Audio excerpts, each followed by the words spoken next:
Good morning, and welcome to the Unitarian Universalist Church of Birmingham.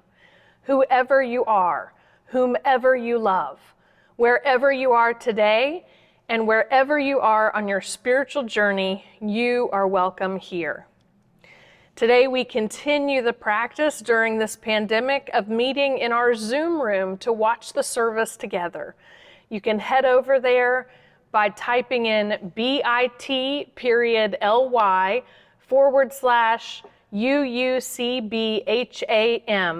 all lowercase. And that's our Zoom room for you to watch the service together and participate with one another. After the service, there are several things going on for small groups. There's a discussion on mental health, there's a general coffee hour, and there's a gathering of those who participated in our scavenger hunt this week to share their photos. We hope you'll come and participate with us. Today's service is put on by Worthy Now, the UU prison ministry that is based out of the Church of the Larger Fellowship. The Church of the Larger Fellowship, even before the pandemic, was our Unitarian Universalist ministry that is a solely online church. As such, it is the one that our prisoner and inmate population can access during the week. And so that is why it is so important to participate and to be a part of this important ministry. Today you'll hear from several incarcerated members of the UU Church of the Larger Fellowship, and you'll hear about ways to get involved, including being a pen pal with a Unitarian Universalist on the inside. We as Unitarian Universalists affirm the inherent worth and dignity of every person, including those who are incarcerated for whatever reason. We know that all of us, regardless of our past and our future, are worthy now. Please join me in this exciting service. To all who are here this morning, welcome home.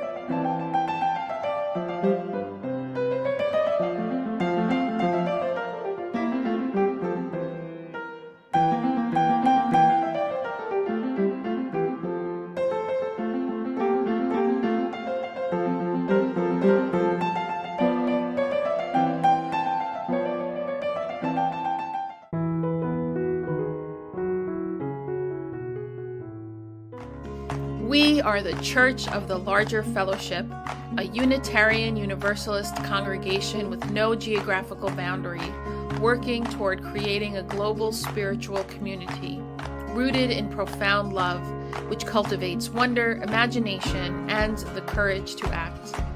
Adapting to the COVID-19 pandemic has been difficult for many bricks and mortar congregations. Early on in the pandemic, we were in a unique position to assist many congregations with the transition. We hosted special episodes of The View, provided advice and counseling to religious professionals, and trained congregations for live streaming worship, all while providing robust online programming for our members. From worship to covenant groups, from classes to pastoral care, and from our monthly magazine to our letter writing ministry, we have found ways to build connection and community even through the screen. We have been a model for ministry on the margins, providing services for isolated Unitarian Universalists, becoming a spiritual lifeline for our members in prison, and investing in innovative ministry. We know better than anyone how deep and meaningful connections can be formed even from a distance. Unitarian Universalists have faced many challenges in these times, and we continue to persevere and to fight for justice and equity for all people, especially during moments of crisis. We are proud to be a leader in this faith movement, and we invite you to get involved in our ministry. We strive to be a place where anyone from anywhere can find spiritual refuge anytime they need it. Welcome to the Unitarian Universalist Church of the Larger Fellowship.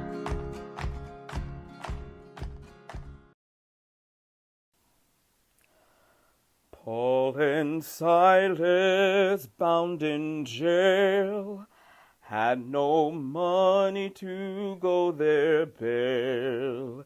Keep your eyes on that prize. Hold on. Hold on. Paul and Silas thought they were lost. The dungeon shook and the chains came off. Keep your eyes on that prize. Hold on. Hold on. Hold on. Hold on. Keep your eyes on that prize. Hold on. Hold on.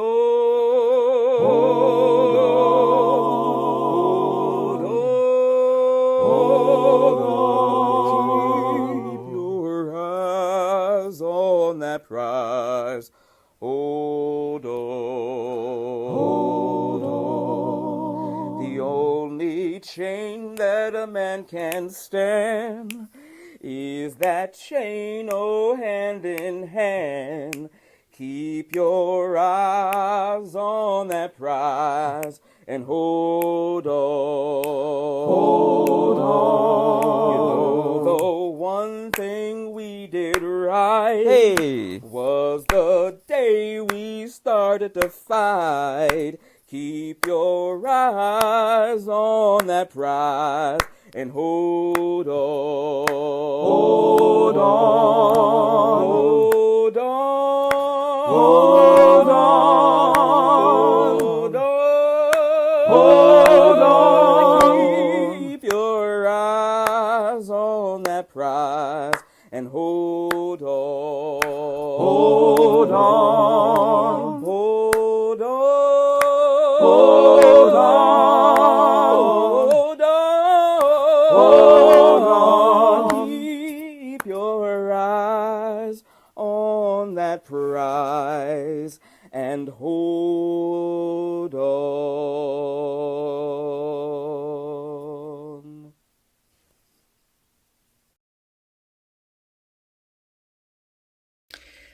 Welcome. Welcome to the Church of the Larger Fellowship Worthy Now worship service. Worthy Now is a ministry of the Church of the Larger Fellowship that serves Unitarian Universalists that are incarcerated. This is one of the most important ministries of our entire faith. We honor that you are worshiping with us today, and we thank you for your support. Unitarian Universalism is a non-creedal faith. We do not dictate a mandated belief in a deity. Rather, we are connected through covenant and a commitment to justice and making the world a more equitable place. We gather to be fed spiritually and in community. We gather to remind ourselves we are here to care for each other. Welcome, friends and family. Our chalice lighting words are from Karishma Gottfried. Love loudly. Love loudly, spirit of light, of love, of all that is good and bad and in between. Give me the courage and inspiration to love loudly, to share my joy and compassion with others, to let them know how much I appreciate them. We all give and receive love, but loving loudly is one of the greatest gifts of all. And it is so simple. All it requires is one person who is willing to say to anyone and everyone, you are loved. You are worthy of love. You deserve to be loved. Spirit of life, help me spread love throughout my communities. Help me teach others to love loudly so that it begins to circle around so I can hear it too. I light our chalice.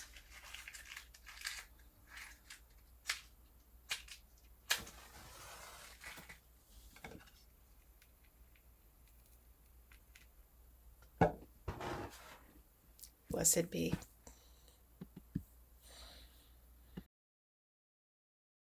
From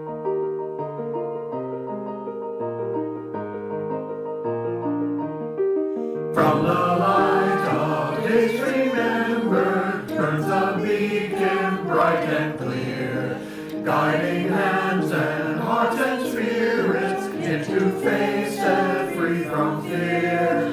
When the fire of commitment sets our minds and soul ablaze, when our hunger and our passion need to call us on our way, when we live with deep assurance of the flame that burns within, then our promise finds fulfillment and our future can begin.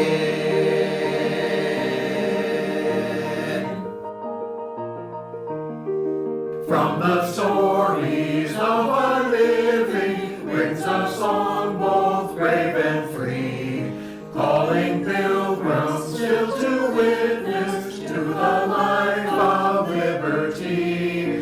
When the fire of commitment sets our mind and soul ablaze, when our hunger and our passion need to call us on our way, when we live with deep assurance of the flame that burns within, then our promise finds fulfillment and our future can begin.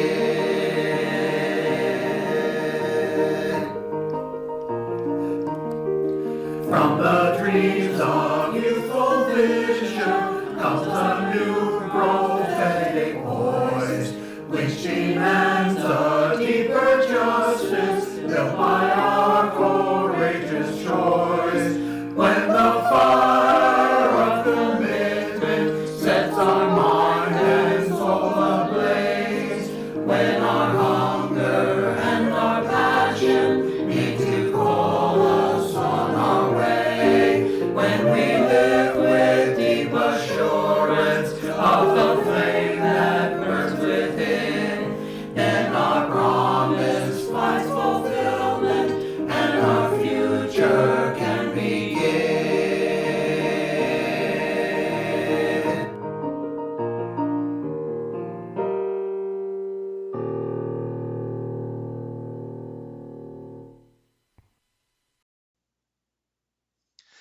Generosity is a spiritual practice that all religious communities depend on to make our mission happen in the world, to make our ministries happen in our communities.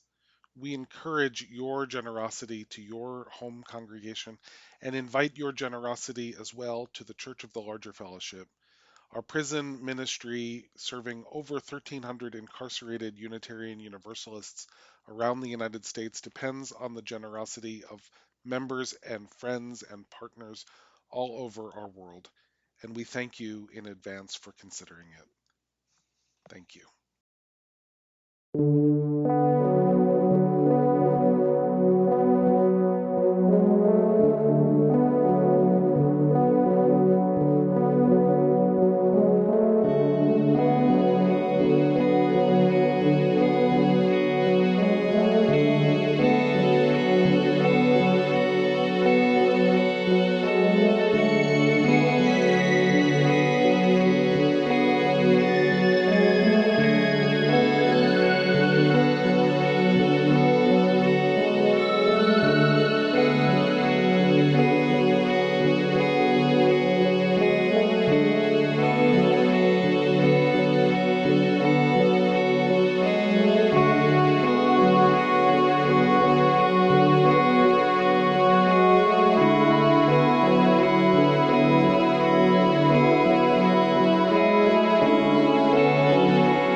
Would you please join me in a moment of prayer, of centering for yourself?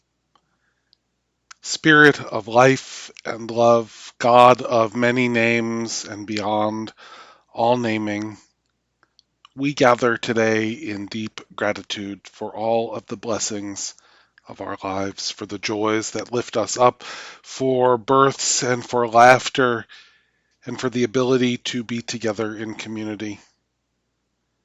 And as we feel that gratitude in our lives, we ask that your presence be with those who are experiencing hardship and sorrow, those in our midst who are here despite great pain and grief and sickness, those that we love and that we know we are connected to, and those all across our world who we have never met, but we know are experiencing loss and hardship and grief and sadness and injustice. Today, may your strength especially be with those Unitarian Universalists to whom we are so deeply connected, who right now are behind the walls of prisons all over the world. May they know that they are connected to us. May they feel our love radiating out from us to them. In your many holy names we pray. Amen.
Why is there a wall?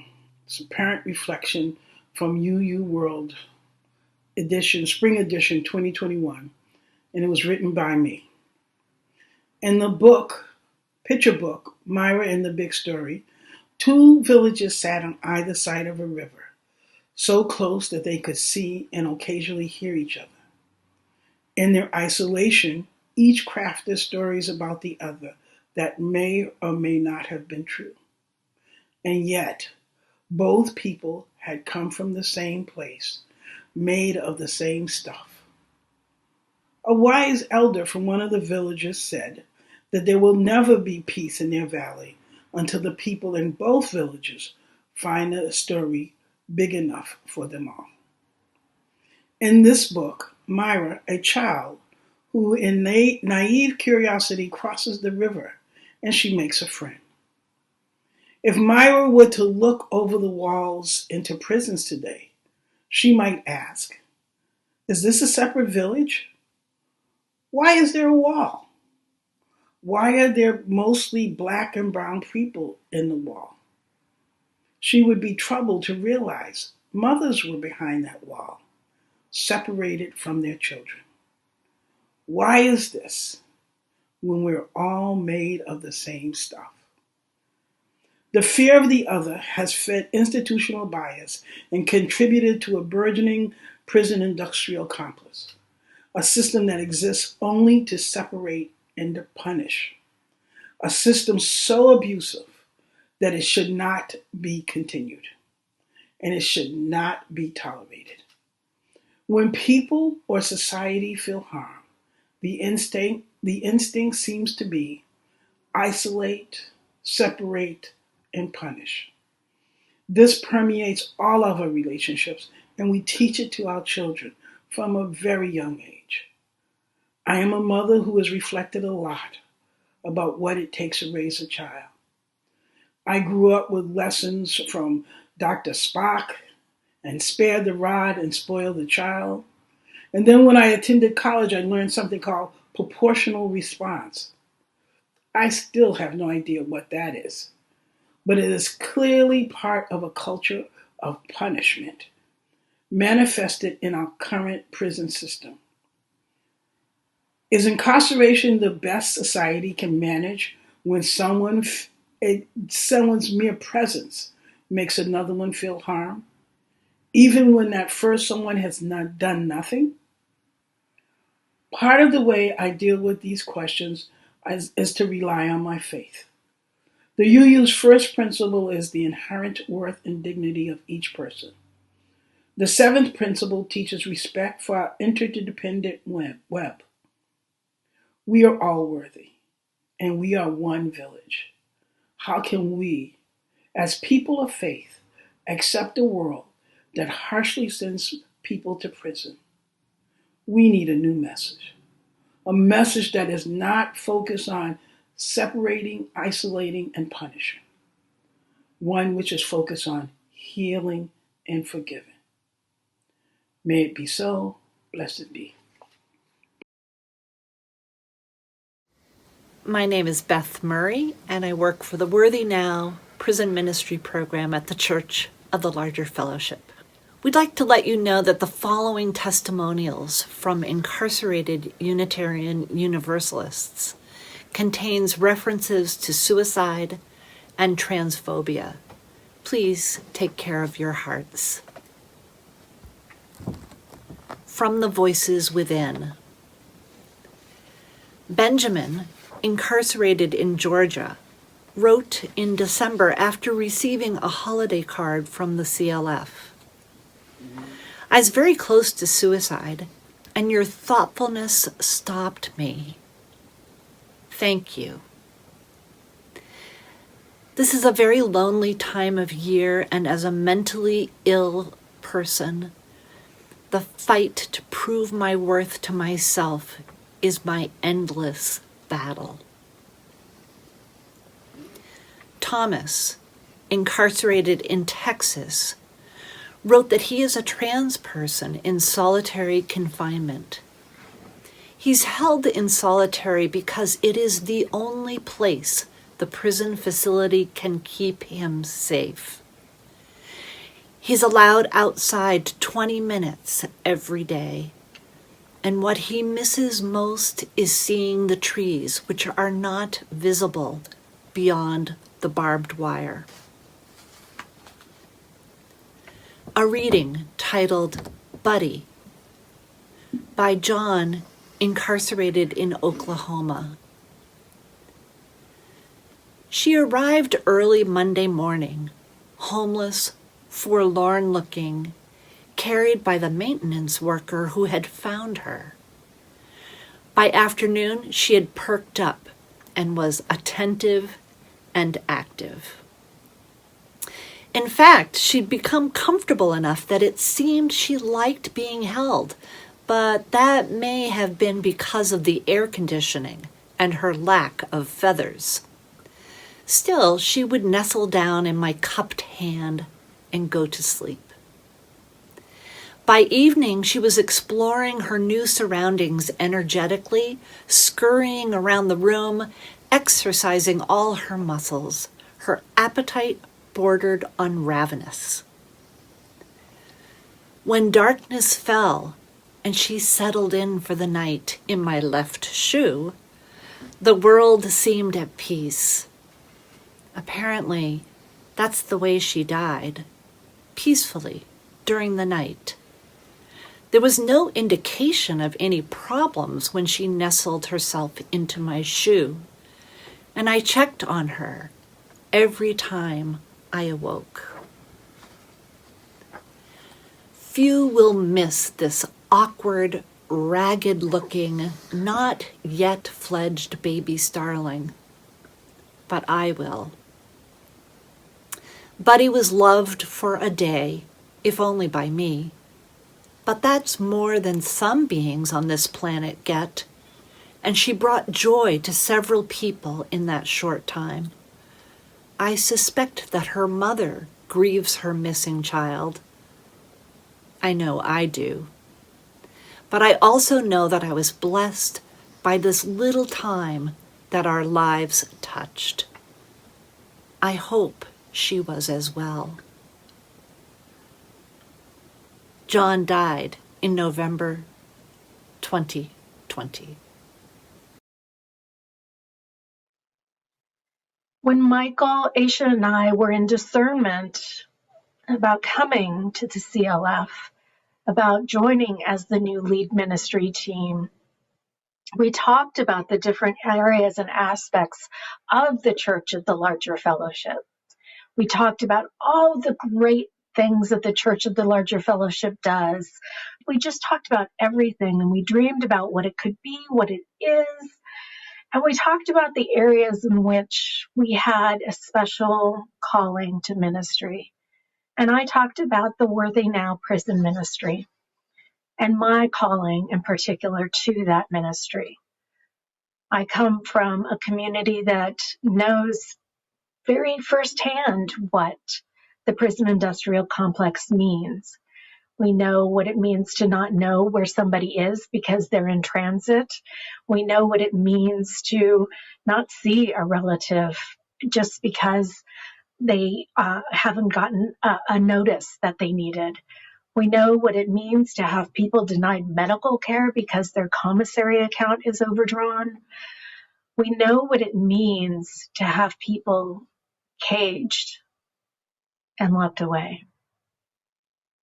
So I felt this special calling to the Worthy Now prison ministry, and I loved that it was called Worthy Now. I love so much that we center our CLF prison ministry around the idea that everyone is worthy now, not later, not in 2 years, not in 5 years, but now we are all worthy of love. It doesn't mean that each of us has to love every single person. We may not be at that place where we can love that individual, but we know that that individual is worthy of love. They're worthy of the Spirit's love. They're worthy of God's love. They're worthy of the universe's love. When we came to the Worthy Now prison ministry, when I became the director of the Worthy Now prison ministry, one of the things that I wanted to change was small. I wanted to change how we talk about our Worthy Now folks. Prior to when I got here, we talked about our incarcerated CLF members. And while it's important to make a distinction between our incarcerated CLF members and our free world CLF members, it was interesting to me that we didn't talk about ourselves as Unitarian Universalists first and foremost. Yes, we are members of this beautiful church of the larger fellowship, but first and foremost, we are Unitarian Universalists. So I asked that we change the way we talk about ourselves and we start talking about ourselves as incarcerated Unitarian Universalists, because I think it's so important for us to understand that though by the grace of God, that person who is incarcerated would be in the pews with us in our bricks and mortar congregations. They would be with us here on Zoom. They would be with us on Facebook. They would be with us in all the different ways that we experience Unitarian Universalism, except they are caged by the state. In pastoral care, in religious education, in governance, we are breaking open what it means to be an incarcerated Unitarian Universalist. In the future, in Worthy Now prison ministry, we are going to be engaging our incarcerated Unitarian Universalists and our free world UUs in what it means to examine the eighth principle. We, the member congregations of the Unitarian Universalist Association, covenant to affirm and promote journeying towards spiritual wholeness by working to build a diverse, multicultural, beloved community by our actions that accountably dismantle racism and other oppressions in ourselves and our institutions. That is the eighth principle. And we will be talking about it both in ways that talk about Unitarian Universalism, but also our accountability to each other in our CLF community. As our community begins to explore this accountability with the recommendations from Widening the Circle and the eighth principles, I'm going to ask yourselves, when is our more convenient season? When have we put off for tomorrow that which must be done today? What I will also encourage you to do, what we will encourage you to do and work with you to do, is to personally examine those moments when it feels helpless or confusing. When this work that asks us to be doing it now feels like maybe there would be a better time later on. Those moments of discomfort tell us something about ourselves if we only allow our bodies and our minds to pause and examine that discomfort. Because to sit in discomfort and suppress our own immediate needs in pursuit of learning something about another's is part of our highest calling. It is part of the calling that we hear from our incarcerated UUs. It is part of our theology of liberation. My colleague, the Reverend Teresa Inés Soto, says that you are here to put out the ravenous flames of the world. Enough is enough. In their words, I hear that liberation is everyone else's responsibility and it is our sacred responsibility. And in the Worthy Now prison ministry, I hear that our most convenient season is now. Right now. No other, but now.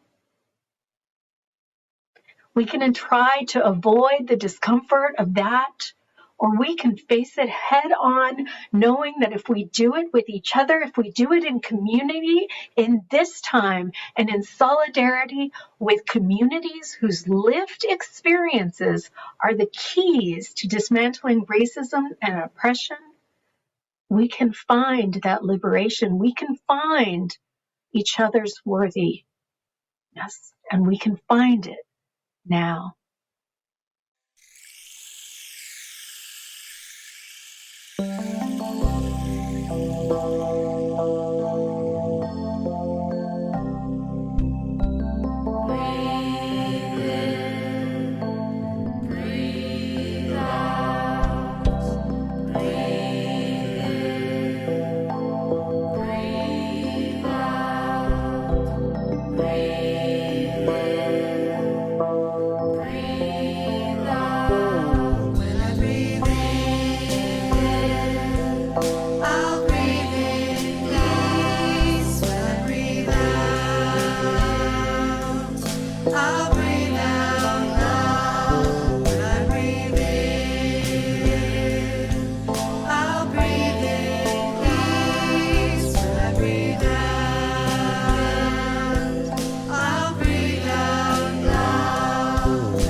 We also celebrate abolition.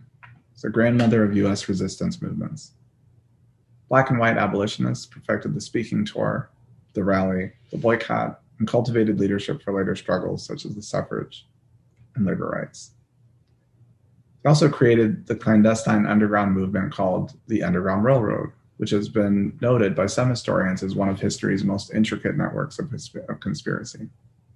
The railroad, a widely cast network of aid stations, for the specific purpose of helping enslaved people escape, helped to free between 40,000 and 100,000 people.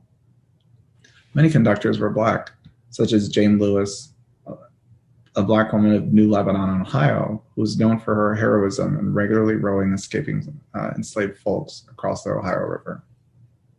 I imagine the cold mist on the river as she rowed, steering her precious cargo through the moonlit waters. Such courage, duty, and love. For some, Unitarians or Universalists, slavery was incompatible with their belief system. An excerpt from a protest against slavery by 173 Unitarian ministers published in 1845 stated, "By our political, commercial, and social relations with the South, by the long silence of Northern Christians and churches, we have given the slaveholders reasons to believe that it is only the accident of our position which prevents us from engaging in this system as fully as themselves. Our silence, therefore, is upholding slavery. Our silence, therefore, is upholding slavery, and we must speak against it in order not to speak in its support. We contend for mental freedom. Shall we not denounce the system which fetters both mind and body?" So how does this relate to our moment? As the principle of Sankofa tells us, history is now, right? We are a part of it, and we must use what we've learned from it to move forward in optimal well-being. First, we may draw courage and inspiration from these examples and witness the parallel to our times. Our struggle for abolition continues.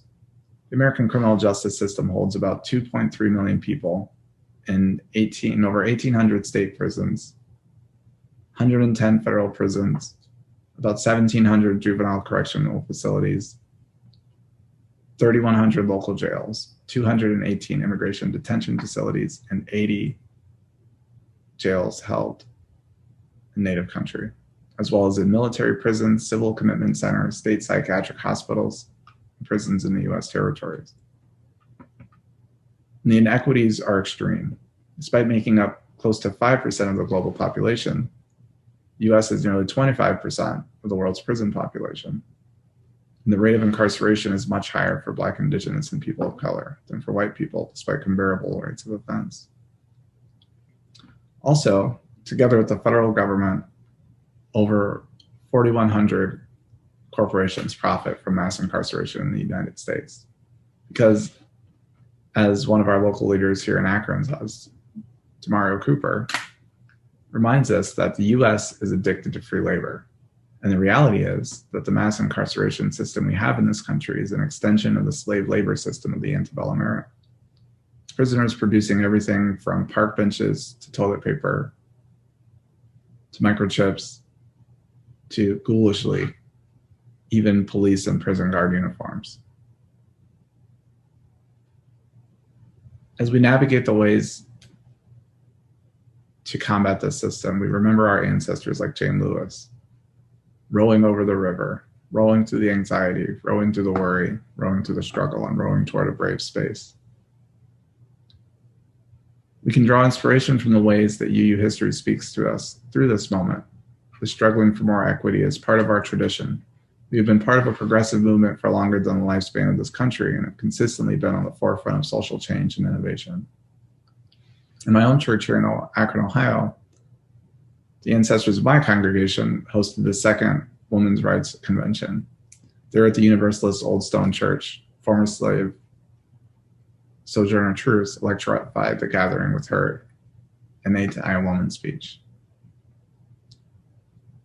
I wonder sometimes, what was the board meeting like before that convention was convened? What were the worried comments? What were the concerns of the congregation? Was there a vote held? Was there a sigh of satisfied relief when the motion was passed? That's a history that we in Akron are still working through. And yet, that question, it remains in all of our congregations. And I think it's important for us to remember that, again, abolition is the grandmother of our movement. Abolition is the goal. The U.S. is a settler colonial corporation designed to extract labor, land, and resources from Black, Indigenous, and people of color, then abolition is the central and most direct way to counter that. I believe that this moment represents a renewed focus on racial and social justice and human rights. And I also sometimes see a kind of compartmentalizing of causes, especially in mainstream liberal and progressive white-dominated spaces and institutions. People feel like, well, I'm doing something because on Sunday I go to my food justice ministry, Tuesday is the Black Lives Matter rally, Wednesday night is yoga, and Friday I'm making phone calls to elect a straight white male Democratic candidate who rails against defund the police. We need better. And we need to understand that when we are talking about Free Palestine and Black Lives Matter, we're talking about ending a whole system, not just the ones that make us comfortable. And here in the US, the slave system is still in power. Our children are calling us to an equitable future, like our hymn, The Fire of Commitment, from the dreams of youthful vision, one not imagined by slavery, and yet imagined by what our world can be when we all live with the idea that we have worth, we have dignity, and that our values and our actions must reflect the values and actions of all of us, not just one culture. We have a duty to provide our children and our future the tools to accomplish this. And I believe that together we can. Thank you. I'd like to introduce you to Eileen Raymond. Eileen is a Free World pen pal who joined our prison ministry program in 2013. She was passionate about prison reform and wanted to be the light to someone experiencing the darkness of prison. Shortly after she joined, she was matched with John, one of our members currently living in a Texas prison. And as she began to build relationship with John, she discovered that this program, this relationship she was building, it wasn't at all what she expected. And so I'd like us to hear directly from Eileen about how that experience has transformed her, how it's changed her, and what she's learned from John and learned about herself. Let's hear from Eileen. I became interested in CLF's prison ministry almost a decade ago. Prisons have been a cottage industry where I live in northern New York since the 1980s. As I thought about the men and women, mainly from New York City, who find themselves assigned to prisons up here, 8 to 9 hours from their families and often in solitary confinement, I thought how difficult it must be to be cut off from family and friends. Since my life motto has always been, just because I can't do everything doesn't mean I shouldn't do the one thing I can do, I applied to Worthy Now to become a pen pal to someone incarcerated in the United States. I was paired with John, a young Black man incarcerated in Texas. When I tell friends that I have a pen pal in a Texas prison, they seem surprised and curious. Why? What do you write about? And I have to admit that I too wondered what to put in that first letter.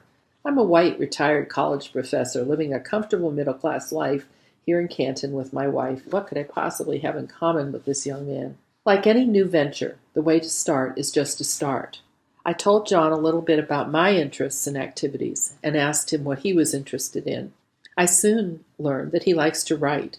After he shared a few poems with me, I decided to type them up so he could see them in print.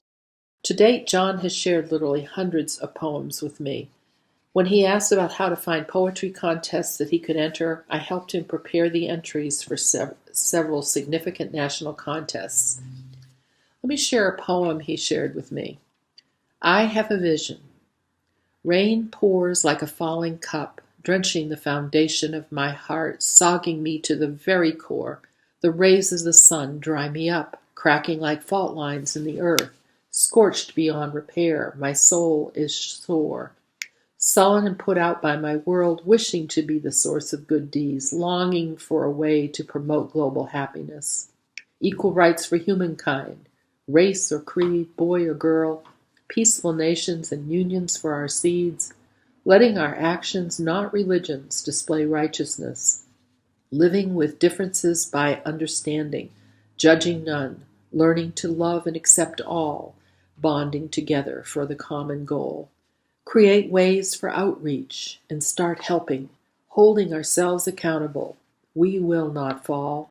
It starts by a vision. This could be a global goal. One thing I have learned is that my idea that I would be helping my pen pal was way too limiting. 5 years ago, my son was tragically killed. When I finally wrote John about why I had not written recently, he responded, "I'm very hurt to hear about Warren. I truly understand life isn't meant to be this way. Children should bury parents in old age, not a parent burying their child. Eileen, I'm very sorry. I know the anger that comes with death and all the what ifs, as you spoke of. I'm confident you will not turn over to the dark side. But even you will be weak at times, and that's okay. As human beings, we are entitled to own our emotions. I won't tell you it'll be okay, and you'll move on, because you won't and aren't supposed to. Never let Warren go. He belongs to your heart. You can learn to embrace him, even through death." My journey with Worthy Now has expanded my awareness of our interdependence more than I can ever expected. I set out to bring light to a fellow human being, and I ended up learning what true friends do for each other. As I minister to John, he ministers to me. Worthy Now makes all this possible by supporting free world participants like me, but even more importantly, by facilitating the growth of our more 1,000 members serving time in our country's prison system. That's why I support Worthy Now, and I invite you to join us in this ministry in whatever way you can.